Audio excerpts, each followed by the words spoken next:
There are a lot of things going on right now in D.C. and a lot of moving targets. A lot of Americans are looking closely at what's happening in the COVID-19 virus. We're tracking what's happening overseas in Afghanistan and multiple other issues on the stock market, as well as what's happening with oil and gas right now. We're spending a little bit of time in the middle of all those things to also say we can't lose track of structural issues in government, to say we can work on those issues that are right now in front of us, but we've also got to look at the long-term issues to be able to deal with basic government transparency and basic accountability for government. So I want to highlight, as several of my colleagues are here as well, highlighting some of the things that are actually on the floor or have moved recently or we think can move on those. One of those things is the GREAT Act. This is a bipartisan bill that deals with basic transparency for grants.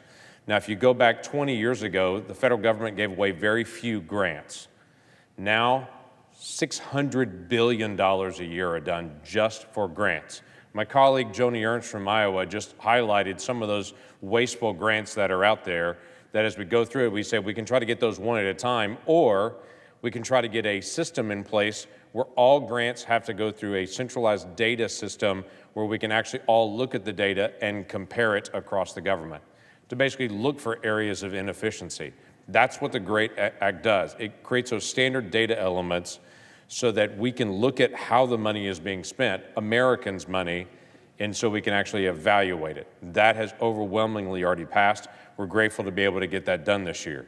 Another one we were able to get done this year that has passed the Senate but has not yet passed the House is providing accountability through transparency. Now, this may seem super simple, but let me just begin it with the most basic principle. No small business owner in America gets up every day and reads the Federal Register. That just doesn't happen anywhere.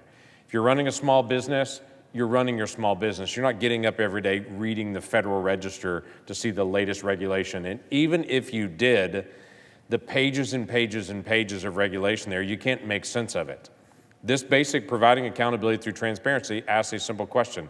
Can we force the agencies, when they actually do a new regulation, to condense it down to 100 words or less in plain English?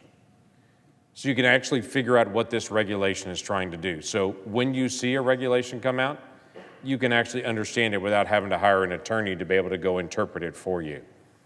That has overwhelmingly already passed the Senate, and we're waiting for that to be able to pass the House as well.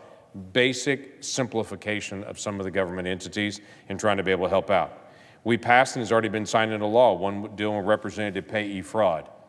Now again, this was a simple piece that was just needed in government.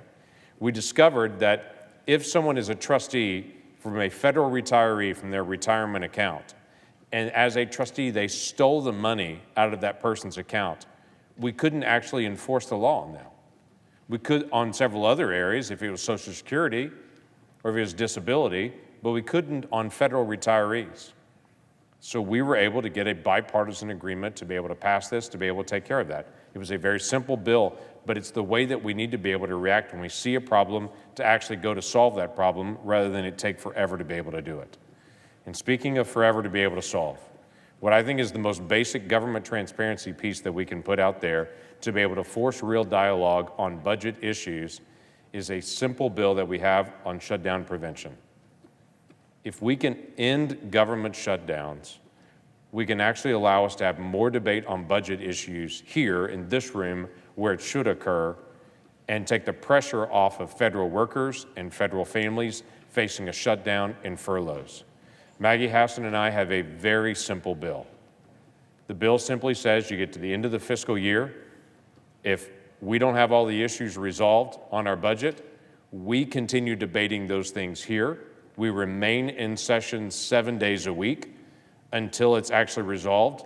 But in the meantime, federal workers and their families are unaffected because the budget automatically continues into last year's budget level until we get things resolved here. But in the meantime, we can't go home until we actually solve that problem.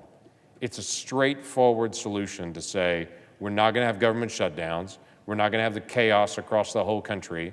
We've had 21 government shutdowns in 40 years. We've got to stop that chaos. So it stops that chaos and it puts the pressure where the pressure needs to be on us. When we finish our work, then we can move to the next thing. But if the budget work is not done, the most basic elements of those appropriation bills, if they are not finished, we remain in session 7 days a week until they are finished. We need to find ways to be more efficient as a government. Government shutdowns waste money by the billions. Rob Portman and his team did a remarkable study to be able to look and see how much money was wasted in the last shutdown, and it was in the billions of dollars, and not even every agency turned in all their information to Rob Portman and his team. We can't keep losing money that way. We can't keep that chaos going for all the federal workers and their families. We should have the arguments about budget. We have big ones that need to be resolved, but we should keep it here.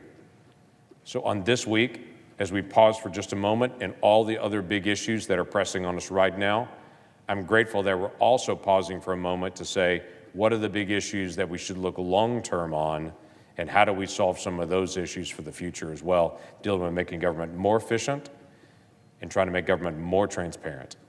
Thank you, Mr. President. I yield the floor.